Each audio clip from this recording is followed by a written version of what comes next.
लोगों की जान घबराने मात्र से चली जाती है। सांप जहरीला भी नहीं होता, लेकिन सांप काट लिया इस डर से क्या होता है, उसको उसका जो हार्ट सिस्टम है वो फेल हो जाता है। नर्वस होने के कारण उसकी मृत्यु हो जाती है। तो सबसे पहले सांप काट लिया, आज के दिन हर लगभग हर हॉस्पिटल में जो डिस्ट्रिक्ट की जो हॉस्पिटल होती है ना, वहाँ तो 100% आपको एंटीवेनम मिलेगा। लेकिन कई जगह जो गाँव में भी बड़ी हॉस्पिटल है उसमें भी एंटीवेनम आजकल रखते हैं, उसको स्टोर करके रखते हैं। तो यही है कि स्नेक बाइट होने पर सबसे पहले तो घबराना नहीं है आपने। अगर आप घबरा जाएंगे तो वहीं पर शुद्ध बुद्ध करने की ज़रूरी नहीं है आपके पास वहाँ पर कोई हेल्प करने वाला हो। अपनी हेल्प कई बार खुद ही करनी पड़ती है, ठीक है। कुछ समय खुद ही निकालना पड़ता है, उसके बाद तो मदद मिल भी सकती है। लेकिन वो जो समय होता है ना, वही क्रूशियल समय होता है, उसी को हमने देखना है, उसी को हमने मैनेज करना है। अगर स्नेक बाइट मान लो हम खेत में काम कर रहे हैं, वहाँ पर हो गया, कोई बंदा नहीं है आसपास, तो ऐसा नहीं है कि हम वही सोच कर रह जाएंगे कि हम मदद नहीं, किसी की हमारे पास मदद नहीं है तो हम मदद नहीं कर सकते। हमें अपनी मदद कई बार खुद भी करनी पड़ सकती है। अगर हमें कुछ पता होगा तो हम दूसरों को भी बता सकते हैं, ठीक है, दूसरों को भी मदद करते हैं। अब मान लीजिए यही हमारे पास है, इनको स्नेक बाइट हो गया है।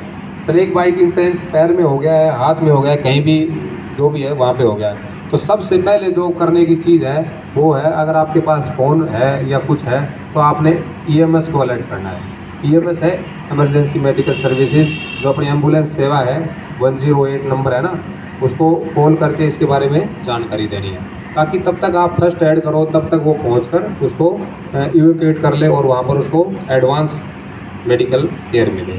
तो सबसे पहले हमें आप EMS जो भी 108 है उसको सूचना देनी है कि ऐसे ऐसे पेशेंट है, या खुद भी कर सकते हैं, ठीक है, कि ऐसे ऐसे मैं पेशेंट हूँ और मेरे को स्नेक बाइट हो गया है।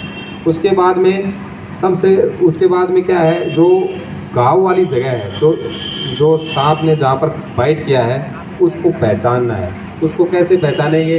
जो जहरीला जो सांप होगा ना, उसके बाइट के निशान अलग होते हैं, ठीक है। और जो जहरीला जो नहीं होता वो क्या स्क्रैचेस करता है, ओनली स्क्रैचेस करता है वो, मतलब उसमें जो डंक है या दांत है वो इंसर्ट नहीं करता, तो उसके स्क्रैचेस टाइप के मिलेंगे।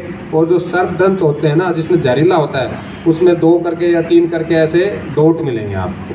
तो आपने ये लोकेट करने की कोशिश करनी है, या रोगी के हाव भाव से भी आप समझ जाएंगे। जैसे त्वचा का डिस्कलरेशन हो जाता है, वहाँ पर त्वचा नीली पड़ जाती है, जहाँ पर जहर फैलेगा तो वहाँ तो त्वचा नीली पड़ेगी, क्योंकि ब्लड क्या है वहाँ पर क्लोट होना शुरू हो जाता है। तो त्वचा का अगर डिस्कलरेशन हो रहा है, जो भी है, साइनोसिस था गया भाई। देखना और तो नहीं है, ये झुंड में आती है। कोई ऊपर है क्या? चलो ठीक है, कोई काट लिया, जरूरत है।